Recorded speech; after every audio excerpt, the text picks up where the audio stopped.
This halt, how will all of it put together affect the reopening of the economy, confidence in consumers? Senior economics reporter Steve Leisman has been looking into that angle of the story. Hi, Steve. Hey, Courtney, yeah, for just that reason, Wall Street has been doing their own estimates of vaccinations all along, and several economists and biotech analysts we contacted today said they expect the Johnson & Johnson news to have little bearing on their forecast for mass vaccinations by the end of May en route to a full reopening of the economy by early summer. Welcome to our video and welcome to our channel. Now today we're going to talk about the Big C. We're going to cover some news. Definitely cover the short positions. They have changed, so don't miss out on the short positions and what effects it's having on the stock and information about the company. All links will be in the below description. We're also going to discuss the CPI report first, and we'll watch a video on this with CNBC as well. And then we'll also watch another video on the reopening trade and how it affects our stock. Now, if you're new to our channel, please click any of the money icons below to review any of our past videos that we made. Please smash the like button and subscribe. So let's get started. This is our current position right now in Big C. We got an option that's expiring coming up here on the 16th of April. If everything goes well and the 65 gets called away, we'll make $300.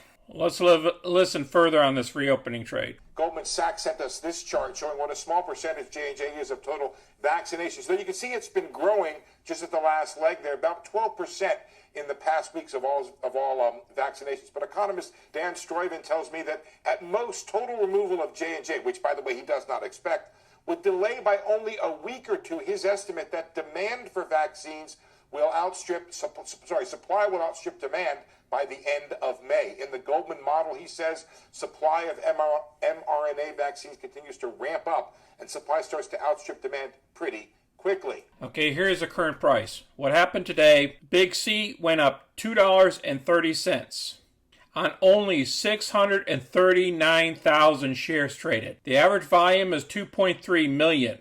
Our one-year target is still $75. Our last news was the cycle company secured a contract with BigCommerce. Over here, our analysts are still stating the same. Nothing has changed since March 15th. Our average analyst price is still around 75. The low is 57. The high is 95. The low is 57 and we're at $59. $2 off the low. Now, before we go into the short positions and the consumer index, let me show you what's happening here. This is the one-day chart. All right, back here in September here, as you know, the IPO came out in August. So 6 months later, which brings us into February timeframe and March timeframe is when the shares, the lockup period expires. So therefore, the insiders can sell their shares, and a lot of them have, and index funds and other funds that bought in at the IPO price can also sell their shares. So they've also been selling. In February, we were up here at the tops here at almost $90 a share, and then we fell off a cliff. Well, we found our bottom over here at the 52 mark. And by the technicals, we should be rising. And that's what happened here. We bumped up. And right now we're just going sideways, and we bumped up today another $2 off of this low from Friday. Very small volume here though, and that's where the short positions come into play here. Read on consumer price index, and believe me, it's heating up a bit. Headline up 0.6, that's the hottest since June of 2009. If you strip out the all-important food and energy, it's up 0.3. Well, that's been the best since July of 2020. Year over year, up 2.6 on year-over-year headline. That is the highest since August of 2018. And up 1.6 on core. That's year-over-year. And 1.6 is the best since, March of 2020 when it was up 2.1. So these numbers are definitely warmer than expected, but still we aren't really getting to those year-over-year comps that many are even more nervous about, because 1 year ago, of course, we're starting to comp to levels that were a bit on the squeamish side with regard to prices.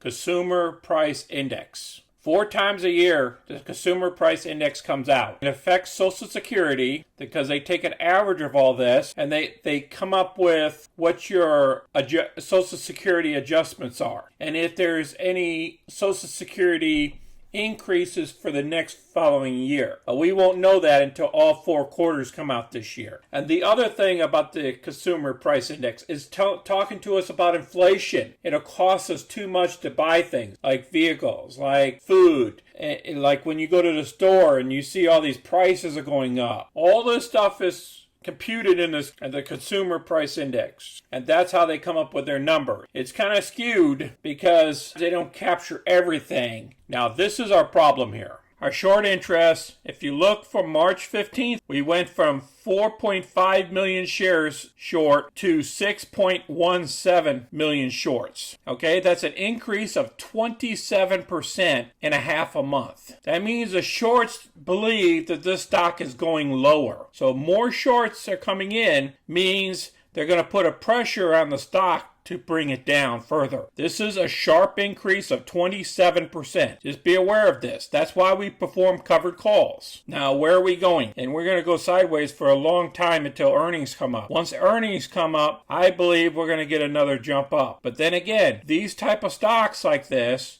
e-commerce stocks, are basically as stay-at-home stocks.